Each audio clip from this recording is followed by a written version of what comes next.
Halos isang buwan na lang, Pasko na. Bawat bahay may mga dekorasyon ng mga nakalagay. Pero ang ating mga pupuntahan, level up ang mga decor na nag-uumapaw. Libutin natin ang mga pinaka-Instagrammable holiday homes this season. Pinuntahan namin mga Christmas, tahanan, pasyalan. What a treat! Maniniwala ba kayo kung sasabihin ko na may mga kababayan tayo na tuwing Pasko ang bahay nila open for the public dahil ang mismo nilang mga tahanan naging pasyalan na. Unahin na natin ang ancestral house sa Bulacan, ang Casa Tetangco.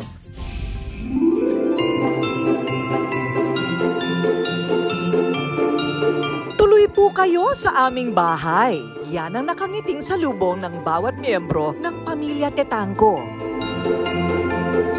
Sa loob ng 8 taon, ang Casa Tetangco sa Kalumpit, Bulacan ay bukas sa publiko tuwing Disyembre yan para ibahagi ang magic ng kanilang pamilyang Pasko. Ang ancestral house nila nagbabagong anyo pagtungtong ng bare months dahil ang bahay nila nagiging Christmas house.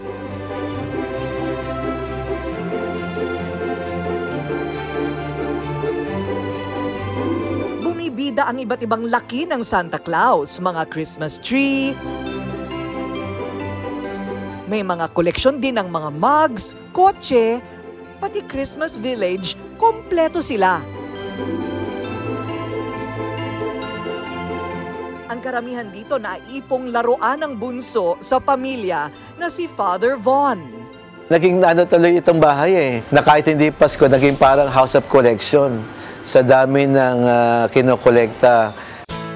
House of the People kung ituring nila ang kanilang bahay matanda. Minana pa daw nila ito sa kanilang mga ninuno.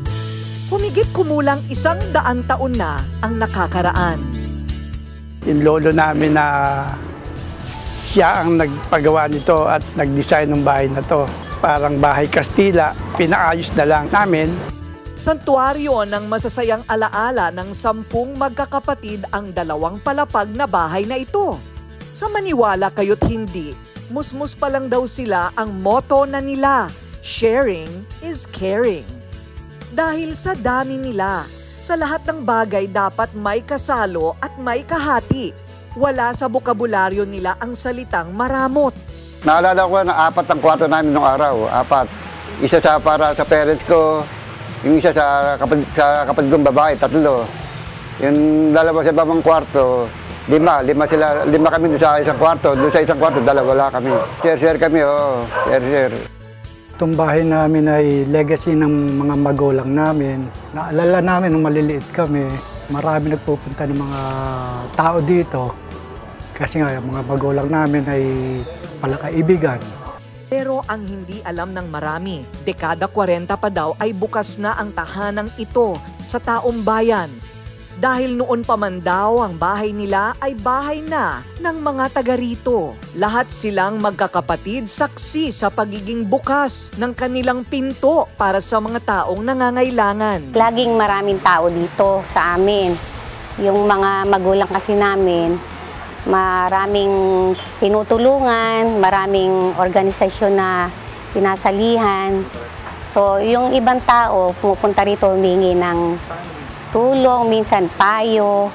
Koronel na sundalo ang kanilang padre de pamilya at ang ilaw ng kanilang tahanan isa namang masugid na alagad ng simbahan. Parehong magulang nila ay mahilig sa pagkakawang gawa at malaki ang puso para sa mahihirap. Kaya hindi na bago sa magkakapatid na dumugin ng mga tao rito ang kanilang bahay. Itong bahay namin ay open sa tao.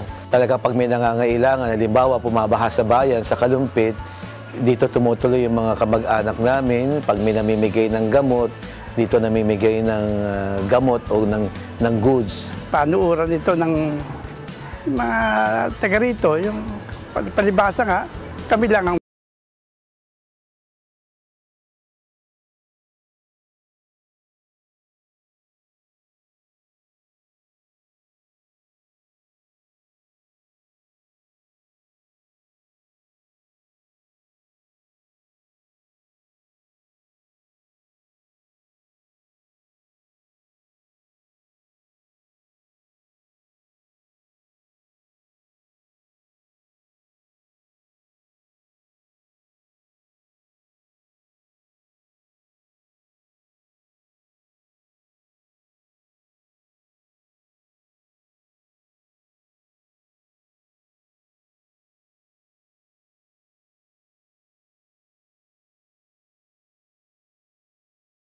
bumabaksak yung bahay namin, hindi namin matingnan.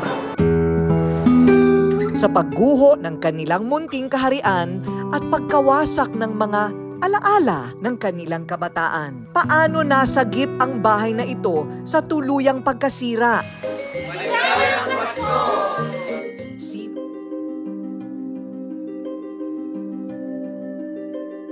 Hanggang isang gabi, habang nangungulila si Father Von sa kanyang ama't ina, nagpakita ang kanyang mga magulang sa kanyang panaginip.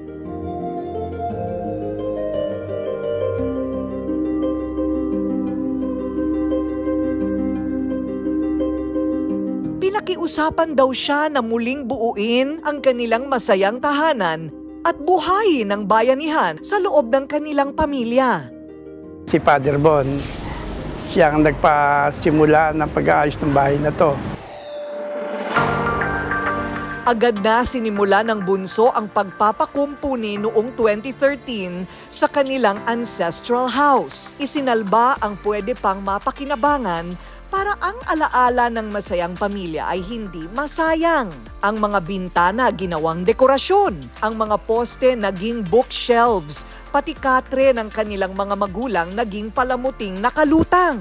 Ang mga lumang gulong ng kanilang bisikleta noon, hanging lamps na ngayon. Nandun pa rin ang mga pinto pero ang hindi nila binago ay ang kwarto ng kanilang mga magulang. Tanda ng kanilang respeto sa dalawang taong lubos nilang pinapahalagahan. Actually, yung bahay ngayon, hindi na ito yung original na itsura noon eh. Kaya lang yung mga gamit, halos im pa rin. Para nandun pa rin yung alaala ng bahay. Pagpapasko noon nang muling nakita ng publiko ang kanilang bahay na buo at maaliwalas. Kaya ipinangako nilang magkakapatid na sa muling pagbabalik ng kanilang tahanan, ito ay hindi na lang para sa kanila, kundi magiging bahay na rin ito ng mga taong naghahanap ng kalinga at good vibes. 2015 matapos ang mahaba-habang taon ng lungkot at dilim. Isang makulay at magandang bahay muli ang sumalubong sa Pasko. Nagngingning muli ang kumukuti-kutitap na Casa Tetangco na puno ng parol at pamaskong dekorasyon. Sa pagkakataong iyon, ang selebrasyon ng Paskong mayroon sila ay ipinaranas na rin nila sa iba. Instant libreng pasyala ng naging bagong silbi ng kanilang tahanan. Dala ang saya at pag-asa sa lahat ng bumibisita sa kanila. Ang bahay namin ng Casa Tetangco ay bahay nyo rin ngayong Pasko. Ang saya namin, yung nakapagbibigay kami ng saya, na ibabahagi namin yung saya ng pamilya. Ang magic at karisma ng bahay nag-level up na rin dahil all year round na kung gamitin ng lugar na ito para idaos ang mga mahahalagang okasyon sa bayan. Nagiging tahanan ng mga imahe ng mga birhen tuwing buwan ng Oktubre at Semana Santa. Lugar din ito para sa masasayang selebrasyon para sa mga bata. Kilala na rin ang Casa Tetangco bilang Christmas house na puntahan ng mga kulang sa budget at gustong makaramdam ng Christmas spirit. Salamat po sa may-ari nito kasi na-experience ko to. Nakita ko yung kanilang hospitality sa pagpapaunlak nila na mabahagi sa amin na makakakita yung ayos at gayak nito. Iba't ibang charity drive din ang kanilang nagawa para makatulong sa kapwa. Ang mga pagkain tulad nito na kanilang binebenta sa mga bisita, ang kita ay nakalaan para sa masayang Christmas party ng mga kapuspalad na mga bata. Ultimo, mga damit at paper houses, paraan nila para malikom ng pambibigay ayuda sa mahihirap na pamilya. Panata at tradisyon na nila itong itinuturing na ipinamana nila sa kanilang mga pamangkin at apo. Para sa henerasyon namin, nakaka-proud na maging part ng pamilya ng Tetangco na nagbukas ng ganitong bahay. Kasi kahit walang kapalit, yung makikita mo yung mga tao na pumapasok dito na nagpapasalamat, napakasarap sa pakiramdam. Para sa pamilya Tetangco, ang bahay nila ngayon ay hindi lang pasyalan, kundi ito ay tahanan ng makabuluhang alaala ng kanilang pamilya. At ngayon ay tahanan na rin ng saya at ngiti ng bawat taong pumapasyal sa kanila. Yung pagod kasi napapalitan siya ng saya. Lalo na kapag nakikita mong naayos na yung bahay, tapos bubuksan na siya, tapos makikita yung mga tao pumapasok. Sa maliit na bagay, na ibabahagi namin yung saya ng pamilya namin. Kung naging feel at home kayo sa Casa Tetangco, mapapa-ho-ho-ho naman kayo sa bahay ng mga Santa Claus sa Marikina. Ang Santa House ni Santa Lito.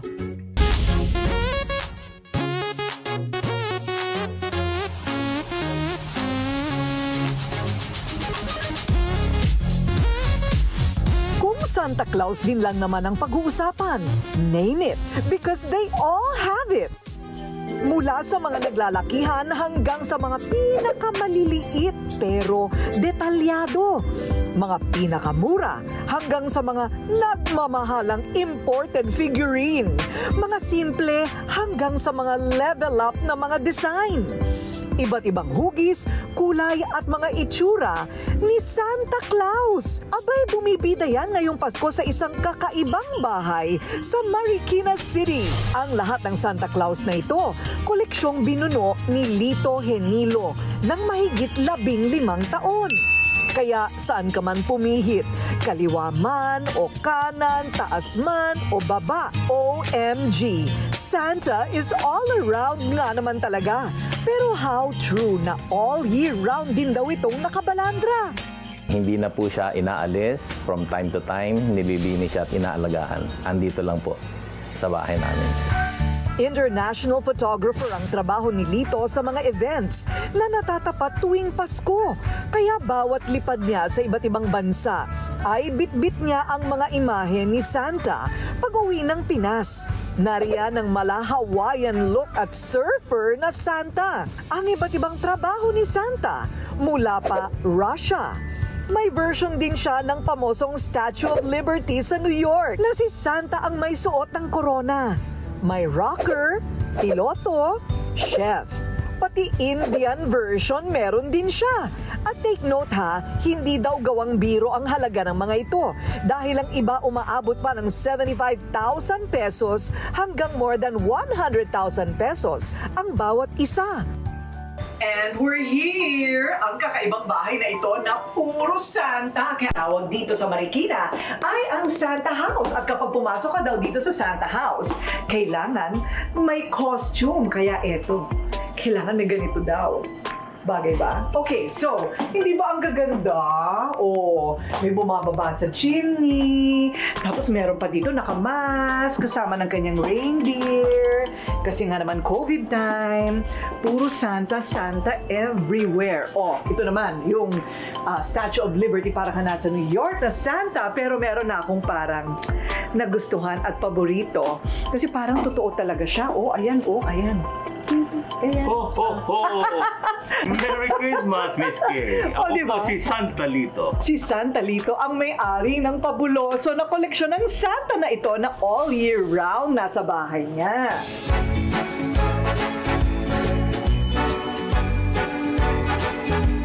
Pero alam nyo bang ang trip ni Santa Lito hindi kayang sakyan ng kanyang asawa nung una? Pagka bumibili yan, talaga masama loob ko kasi syempre pera yung pinag-uusapan eh. Ano naman yan? Ano ba naman yan? Ibis na iba yung binili niya eh. Pero mo Santa Claus, ano gagawin namin sa Santa Claus? Eh, once a year lang naman yan. Sa kalaunan, dahil ito lang naman daw ang bisyo ni Santa Lito, natanggap na ng kanyang may bahay ang kanyang luho. Basta't wag lang naman daw siya sa iba pa mahumaling. Siyempre, mahirap kalaban ng babae, no? At saka yung mga manok. Siyempre, yan eh, Santa Claus eh, nandiyan, statwa lang yan. Ang nakahiligang kolektahin ni Lito, aprobado naman ang kanyang mga anak. Ito kasi yung collection ni Daddy, lumaki kami dito eh. So, nakikita namin siya tuwing umaalis kami, nagta-travel kami. Laging ang bet-bet niya pa uwi is Santa collection. Nagising na lang bigla yung father ko na, teka, ba't kaya hindi natin gawin tong area na to or tong space na to na isang Santa house? Total, mahilig tayo sa Pasko, ang dami nating collection. Sobrang natutuwa po ako nung first time ko po makita yung mga Santa Claus na to. Kasi nung bata po ako, naalala ko na tuwing Christmas ko lang po nakikita si Santa Claus. Tapos simula po nung bumili si Daddy ng mga malalaking Santa Claus, halos araw-araw ko na po silang nakikita. Hindi man ako maging kolektor ng Santa Claus, isiguraduhin ko na may Santa Claus sa aming tahanan. At ito po ang magbubuklod sa aming pamilya saan man kami naroon. Sa katunayan, may mga personal favorite pa nga sila. Yung paborito ko pong collection ni Daddy is ito pong Santa Claus na meron pong paint. Kasi po, ako po personally, mahilig po ako sa art. Isa to sa naging paborito ko dahil naging bonding din namin is pagkain. Sa lahat ng mga naging collection ng asawa ko, ito talaga yung talagang pinaka gusto ko. Sa libo-libo na kinuha niya, ito yung nagustuhan ko. Siyempre, ano ba ang meaning ng Christmas, di ba? Birth of Jesus Christ. Ang dami-dami na, 1,500 sabi nyo. Opo. Ano may favorite ka? Since ako po ay isang photographer, so I make sure na meron din po akong representation ni Santa Claus as a photographer. Pero sa dami nga naman ang pwedeng kolektahin, bakit kaya Santa Claus ang naisipan ni Lito na ipunin at gawan pa ng lugar sa kanilang bahay? Ang akala ko lang basta appealing, maganda sa mata, okay na. Kakaiba, pwede na. One time, nung meron akong Santa Claus na nakita, talagang hindi ko na siya pinakawalan. Isang Santa Claus na nakaluhod at taimtim na nananalangin ang nakita ni Lito noon na dagdag sa kanyang koleksyon. Sakto pa sa panahon kung kailan sinusubok ang kanyang pananampalataya sa may kapal. Tila naging mensahe ito ng langit na huwag siyang bumitiw sa may kapal. Kanya itong tinitigan at nagbato ng kanyang kahilingan. Naniniwala kasi ako na si Santa Claus talaga nagbibigay sa mga kahilingan. Dumating ang panahon na every Santang binibili ko nagkakaroon na tuloy ako ng wish na sana pagbili ko nito matupad yung hinihiling ko. Since then, parang naging magaan na ang naging takbo ng buhay ng aming pamilya. Happy place kung ituring ni Lito at kanyang asawa ang bahay ni Santa sa kanilang attic. Naalala ko yan noong aking kabataan na talagang pinalaki kami ng aming mga magulang na si Santa Claus ay totoo. So yun po ang parang tumatak sa isipan ko. Bakit ka naka-Santa outfit? Parati ka bang nakaganyan? Ang totoo niyan, Miss Kay, hindi naman kasi Santa collector lang po ako, no? So nag-iiba po ako ng imahe pag nalalapit na ang Kapaskuhan. So gusto ko po kasing magbigay ng kasiyahan sa mga bata. Pagka lumapit na yung mga bata sa'yo, baka humingi na kagad ng regalo. Paano yan? Kasama po yon. So magbigay ka lang ng konting kaligayahan, mapangiti mo lang mga kabataan, magbigay ka ng joy, nakakatuwa na tingnan. Dahil sa kahiligan ni Lito sa mga Santa Claus na kanya ring isinasabuhay, nakilala siya bilang si Santa Lito sa kanilang lugar. Anong inspirasyon mo? Since masayahin naman akong tao, bakit hindi ko naman i-extend yung aking ligaya, saya sa mga kabataan? Lalong-lalo na po ngayon, mag 2 years na po tayo sa pandemya. Yung mabigyan ko man lang po ng kaligayahan sa pagiging ala Santa Claus ko is napakalaking bagay na po para sa akin. So, hindi pa pala tapos ito? Meron pa kayong planong iba pa? Nag-iisip pa rin po akong magkaroon ng isang parang Santa house talaga na malaki na pwede kong i-welcome every December yung mga kabataan na free na pumasok sa tahanan ni Santa. Tapos, libreng bahay at lupa din ang pinamimigay. From Marikina, dayuhin naman natin ang Bacolod, isang amazing world Christmas village presenting a collection of Christmas all around the world. At dito sa ibabaw ng isang bundok malapit sa bangin sa Don Salvador Benedicto sa Bacolod, nakatirik ang isang napakagandang mansyon na hindi na natin masasabi kung sino ang may-ari. Pero sa fabulous na bahay na ito na veranda pa lang, ulam na, at tingnan nyo naman, sinalubong tayo ng napakagandang rainbow. Dito sa mansyon na ito, ang Pasko ay araw-araw at ipapakita namin sa inyo kung bakit. Ang may-ari ng mansyon na ito dito sa Bacolod ay natatakot sumakay ng eroplano, kaya ayaw niyang lumabas ng bansa. So ang ginawa niya, dinala na lamang niya ang buong mundo dito. Kasama yan sa kanyang maraming koleksyon, lalo na ang kanyang koleksyon ng Pasko mula sa iba't ibang bahagi ng mundo na matatagpuan sa iisang kwarto.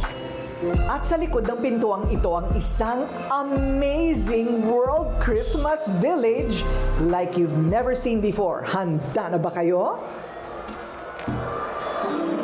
Yay!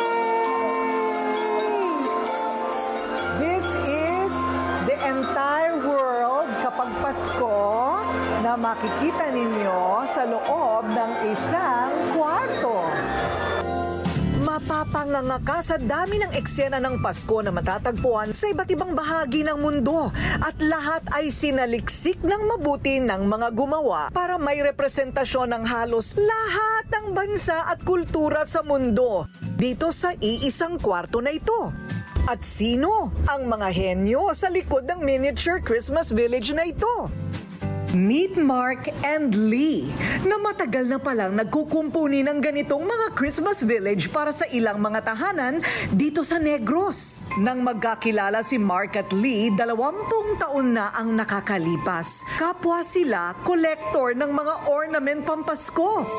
Pareho ang dedikasyon nila sa arts and crafts kung kaya't bawat paning mo ng mata mo sa kanilang mga disenyo ay tatago sa puso mo. Ang umaapoy na passion nila sa paglikha. Sa Christmas village na ito, makikita rin ang pinakaunang piyesang kanilang ginawa. Yung cable car. Yeah, the cable car. Cable car. It's actually a Rigi model. Vintage model. It's actually from the 1950s. So, yeah, it's actually a tin box. So that's the oldest, I think, and it's originally a battery-operated toy, but we converted it to alternate current. May kani-kanya rin silang favorite spot sa village. Ang paborito ni Mark ay ang Nutcracker Ballet at ang kay Lee naman ay ang Ice Castle. Ramdam daw kasi sa mga spots na ito ang mapagpala at maligayang biyaya na handog ng Pasko. At maging sila sa sarili nilang tahanan, hindi nagpahuli sa pagde-decorate. May collection sila ng mga ornaments nila from 20 years ago na masinop nilang itinago at ikinabit sa mga Christmas trees nila. When we met 20 years ago, it's 2001. We already have our own collection ng Christmas decor. So it's all on the tree? Yeah. So through the years. So andun siya. Christmas is really more fun in the Philippines. Maligayang Pasko, Pilipinas!